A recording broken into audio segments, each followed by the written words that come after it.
Bismillahirrahmanirrahim. Assalamualaikum warahmatullahi wabarakatuh.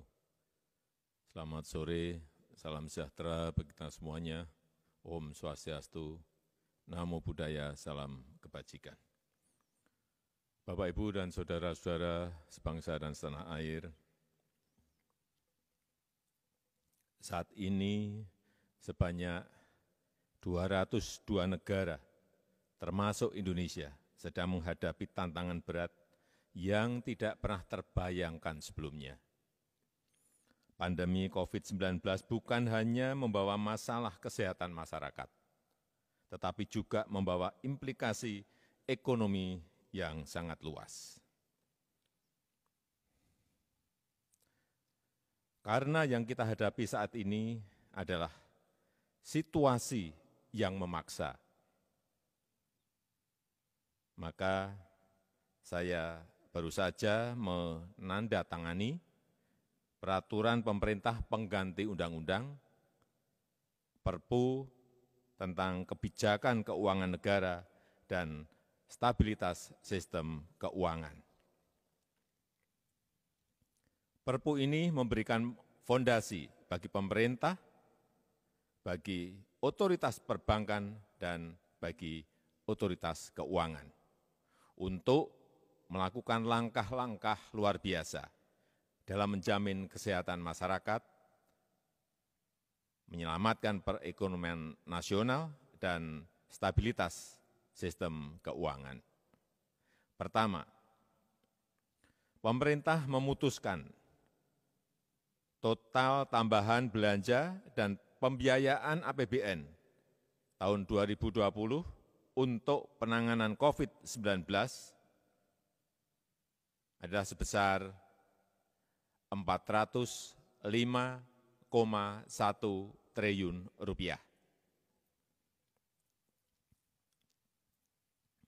Total anggaran tersebut akan dialokasikan Rp75 triliun untuk belanja bidang kesehatan, Rp110 triliun untuk perlindungan sosial,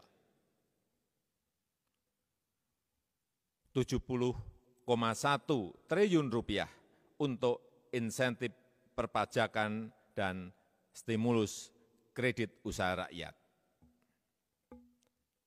dan Rp150 triliun untuk pembiayaan program pemulihan ekonomi nasional, termasuk restrukturisasi kredit, serta penjaminan dan pembiayaan dunia usaha, khususnya terutama usaha mikro, usaha kecil, dan usaha menengah.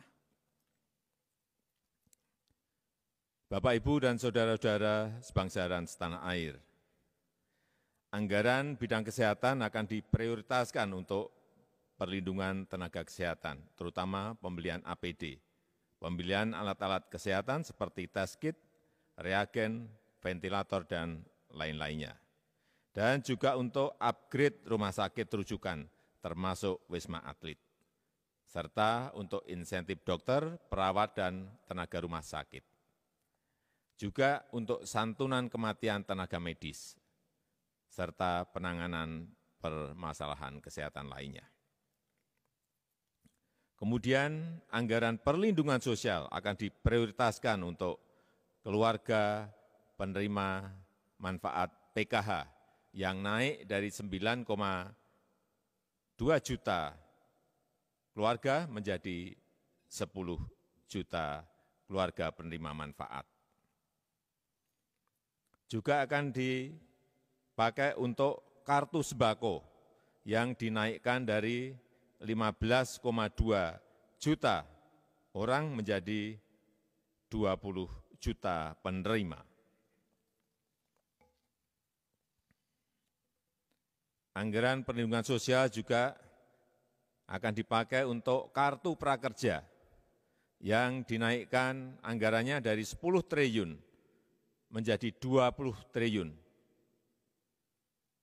untuk bisa mengcover sekitar 5,6 juta orang yang terkena PHK, pekerja informal, pelaku usaha mikro dan kecil. Juga akan dipakai untuk pembebasan biaya listrik 3 bulan untuk 24 juta pelanggan listrik 450 kVA dan diskon 50% untuk 7 juta pelanggan 900 kVA. Termasuk di dalamnya juga untuk dukungan logistik, sembako, dan kebutuhan pokok yaitu 25 triliun.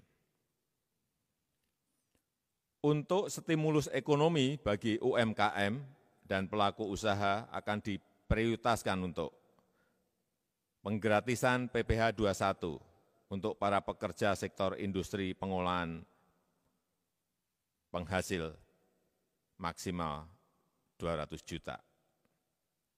Untuk pembebasan PPN impor untuk wajib pajak kemudian impor tujuan ekspor, terutama ini untuk industri kecil dan menengah pada 19 sektor tertentu.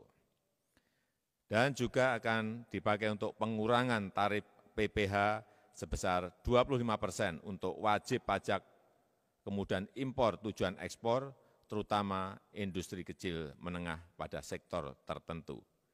Dan juga percepatan restitusi PPN bagi 19 sektor tertentu untuk menjaga likuiditas pelaku usaha. Dan untuk penurunan tarif PPh badan sebesar 3% dari 25% menjadi 22%. Serta untuk penundaan pembayaran pokok dan bunga untuk semua skim KUR yang terdampak COVID-19 selama 6 bulan. Untuk bidang non-fiskal, dalam menjamin ketersediaan barang yang saat ini dibutuhkan, termasuk bahan baku industri, pemerintah melakukan beberapa kebijakan, yaitu penyederhanaan larangan terbatas, lartas ekspor,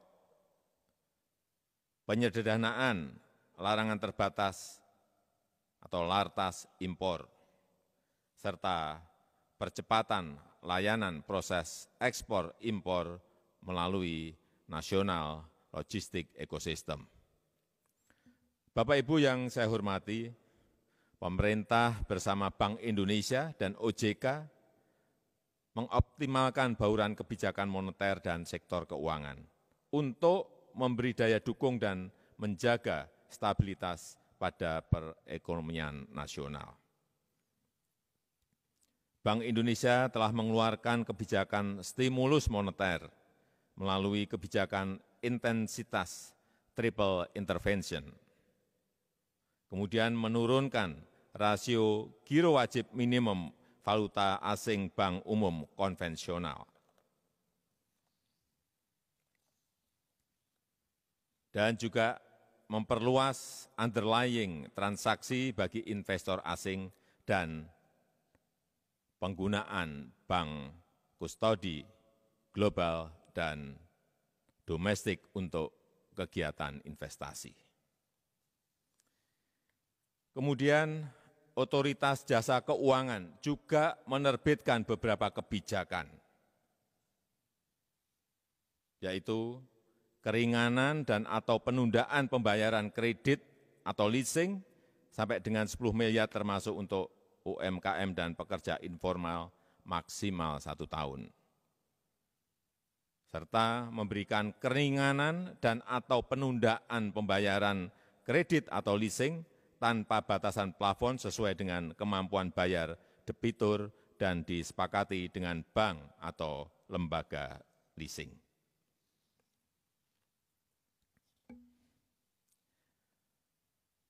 Perpu ini juga kita terbitkan untuk mengantisipasi kemungkinan terjadinya defisit APBN yang diperkirakan mencapai 5,07%.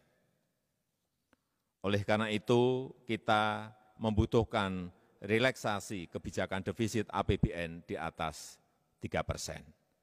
Namun, relaksasi defisit ini hanya untuk 3 tahun, yaitu tahun 2020, tahun 2021, dan tahun 2022. Setelah itu, kita akan kembali ke disiplin fiskal maksimal defisit 3% mulai tahun 2023. Terakhir, saya mengharapkan dukungan dari DPR RI.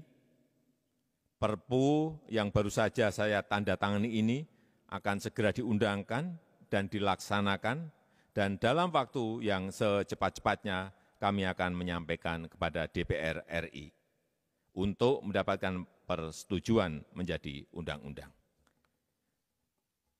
Demikian, terima kasih. Wassalamualaikum warahmatullahi wabarakatuh.